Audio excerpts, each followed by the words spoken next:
Casey. I am a stay-at-home mom of an amazing 1.5-year-old named Aurora. Throughout my videos, you'll hear me refer to her as Aurora, Rory, or AJ. She has many nicknames, and so as we go along, if you hear me say any of those, that's who I'm talking about. I am married to the love of my life, Zach, and we will be celebrating 4 years of marriage in a month, and so that's exciting. My big goal for starting to make videos was to really just kind of add my voice to all of the mom vlogs and blogs out there. When I first had Rory, a really big feeling that I had was just loneliness. I know that we end up with, we have friends who have kids, but sometimes you feel like you don't necessarily want to share how you're feeling because you don't want it to make you look like you don't know what you're doing, or you're a bad mom, or give you those negative feelings of I can't tell people that I'm feeling this way. So I know that it can be really lonely, and it can just feel scary when you're a new mom and you're experiencing all of these emotions and you just don't know if anybody around you is feeling them also. And so a big reason that I wanted to start making videos was to share that information and to make sure all moms know that you're not alone in what you're feeling. You are completely valid in what you're feeling. Being a mom is really hard. I believe it's my life's purpose to be a mom, but that doesn't mean that within that I don't feel overwhelmed at times and I don't feel like, oh, am I doing this right? Is this what's supposed to be happening? Being a mom comes with really high highs and really low lows, and more than anything I just wanted to create a place where women can go and watch these videos and go, okay, I'm not alone in that. I want to share my advice, the knowledge that I've acquired in the last 1.5 years, and really just help any and all moms feel like you've got this, you're not alone in this, and there are so many people out there who are feeling the exact same way that you are. It took us a little bit under 2 years to get pregnant with Rory, and so I know a little bit about the infertility side of things, and that's something that I want to speak on too as I go through my videos. I know that that's a lonely place, and I also know that it's hard when you hear people talking about being a mom and you're just craving being a mom so much, but you just don't have your baby yet. So any moms who are struggling with infertility, I want you here. I want you to feel like you have a place to come and listen to these videos, and I just want you to know that you will have your baby. This will happen for you, and if you want to come here now and get all of this information, welcome. I'm so excited that you're here. I really just want a place where anybody, not just, birth moms, all moms feel like they can be here. If you are a stepmom, if you're a bonus mom, if you are a sibling who's filling the role of a mom or parent, anybody. It's not always realistic to think that we are going to get a chunk of time away from our little ones. And so some of these are going to be things that you can do if you do get that chunk of time by yourself. And then some of these are going to be things that you can do with your little one. I think that one of the biggest things that we hear as moms is you can't pour from an empty cup. And it's just so true. If we're not making sure to fill ourselves up and make sure that we are taking care of ourselves and we are taking care of our physical health, our mental health, our overall well-being, if we're not making sure that we're doing that, we're not going to be the best moms that we can be, because we're trying to do for everybody else when we're not doing for ourselves, and our batteries are empty. So it's just so important that we take that time for ourselves. As moms, I think, push the self-care away because we feel like it's our job to do for everybody else. And while it is our job to take care of our babies, it's also very important that we're taking care of ourselves. So these are things that I have just found work for me. They're things that when I make sure that I'm consistently doing some of these things, all of these things, they just make a huge difference in my days. So the first thing is to call someone. Call your mom, your sister, your best friend. Call any of the people who constantly offer to come over and help you, and have them come over and help you. one of my favorite things was when my parents would come over and hold Rory, and I would find myself like walking around the living room picking stuff up as they held her. And it sounds so silly, but having them just take her for a minute to where she wasn't in my arms and I could, you know, go change my clothes for the first time that day, go brush my teeth, go do something that was just away from the baby for a minute, was just, it was amazing. And it's so nice because when you have kids, there are so many people that want to be a part of your and your kids' life. They're so excited when they get that call to come over and to help you. Number 2, again, it's gonna sound so simple, but go take a shower, go take a bath, go take care of yourself. Taking a shower, especially when your babies are little, can make you feel like a brand new human being. That is something when Rory was little, Zach would come home and I would go take a shower and it would just be like, ah, yes, I am new, I feel like a brand new person. Again, super simple, but something that it's so easy to not do because we are taking care of the little ones. The third one is, it was one of my favorite things to do when Rory was tiny, and it's still one of my favorite things to do with her now, which is turn on some music and just dance and sing and feel the rhythm of the music and just let the music fill your soul. It sounds so silly, but music is just one of those things that just makes you feel good. Pick whatever your favorite music is, turn it on, and just, you know, when Rory was little, I would just rock with her and dance around with her as I could. And now it's fun because she's this full-blown toddler who, I mean, she jumps around, she runs around, she's just trying to sing, and it's just the best. It's so fun, and the music is just, it's another great way to kind of break up your day. Number 4 is make sure that you are celebrating any and all things that you can consider a win. So you created this beautiful baby. That's a win.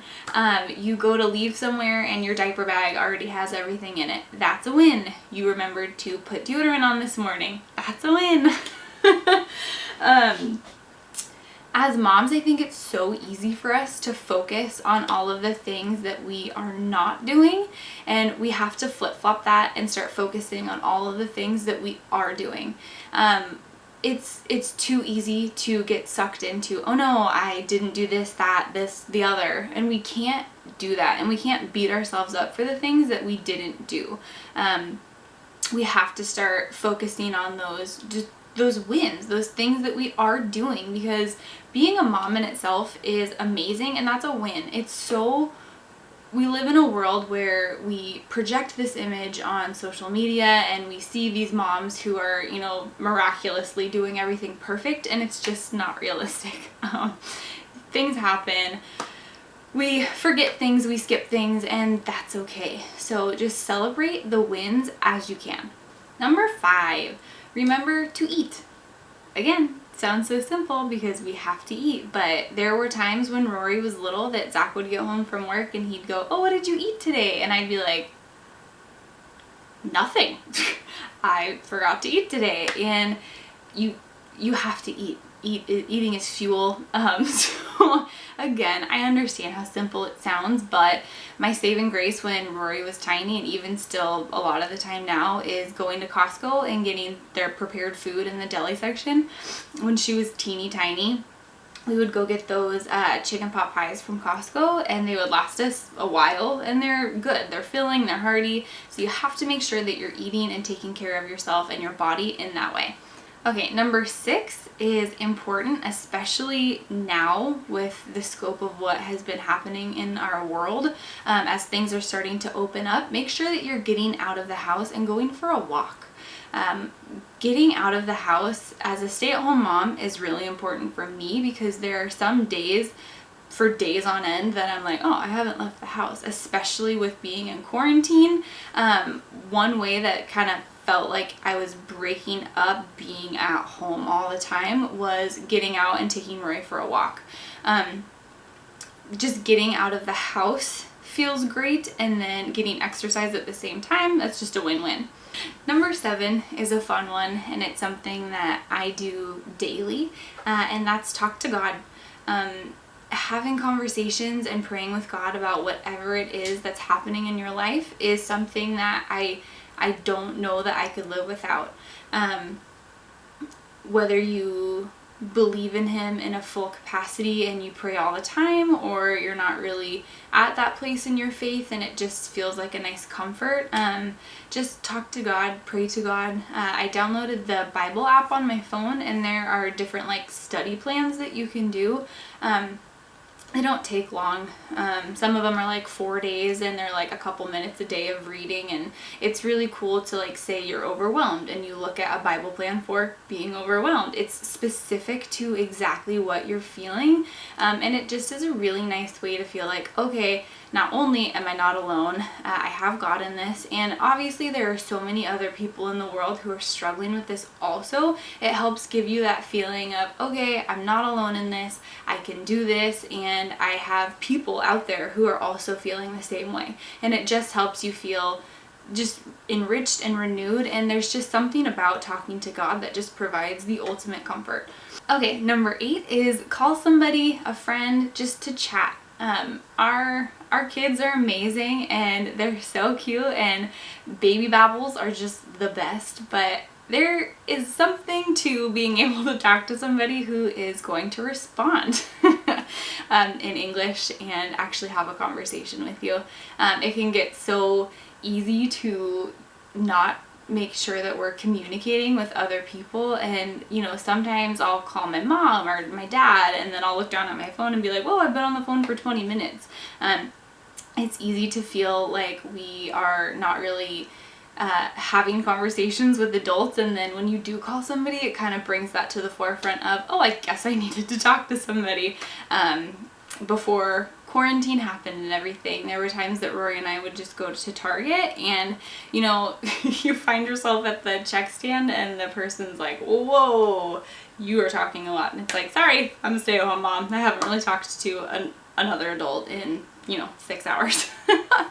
Number 9, go buy yourself something. And this doesn't have to be anything extravagant. This can just be go to the Starbucks drive-thru and get yourself a coffee, or go to Target and buy yourself like an article of clothing.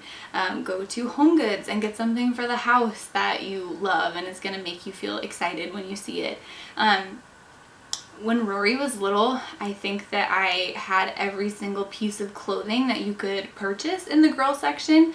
Meanwhile, I was still wearing leggings that were like 4 years old and had holes in them. So we have to make sure that we're still doing things for ourselves and making sure that we are buying ourselves things, which is hard. I understand that that's hard, and I know that having a baby and kids makes money tight, as well as if you are a stay-at-home mom and on one income. I know that that makes things hard. I get that, but there are just times where you have to make sure that you're still treating yourself and making sure that you are still doing things for yourself.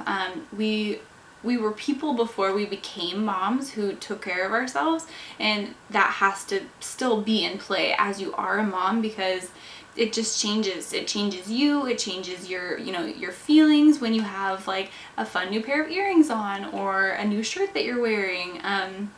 It just is fun, and it's okay to do those things for yourself. It's okay to spend money on yourself. Number 10 is one of my favorite ones. It is make time for dates. Again, it's easier said than done, because I know that for me, leaving Rory was difficult the first time. The only people who have ever babysat Rory are my parents. And even with that, initially it was tough just to, you're so used to spending that time.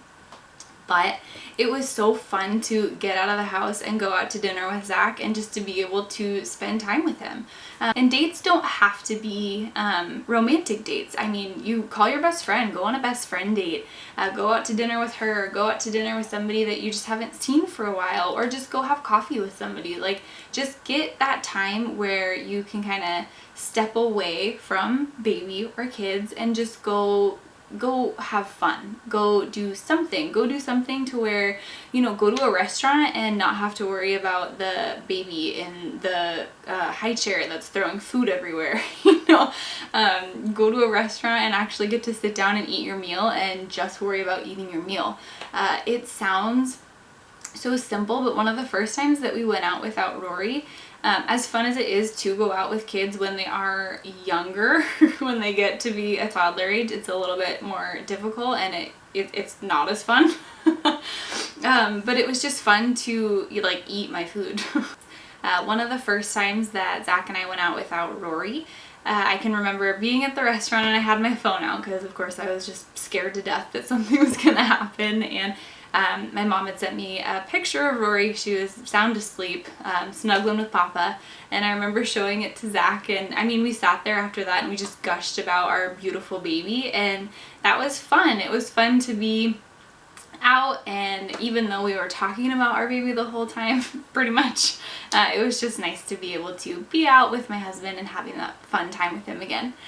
Being a mom is so special, and it's also so hard sometimes. I just think that while we are moms, we still have to remember that we are still people, and we were people before we became moms. And so I love being a mom. That's a big part of my identity and who I am, but it's not the only part of my identity and who I am. And so I'm just excited. I'm excited to make these videos. I'm excited to, you know, see if there are people who relate to them and people who have these same feelings too. I hope that you like this video. If you did like this video, make sure to subscribe to my channel, give this video a thumbs up, let me know that you're here in the comments, and also if you have any ideas or if you have things that you want me to make videos on, please let me know.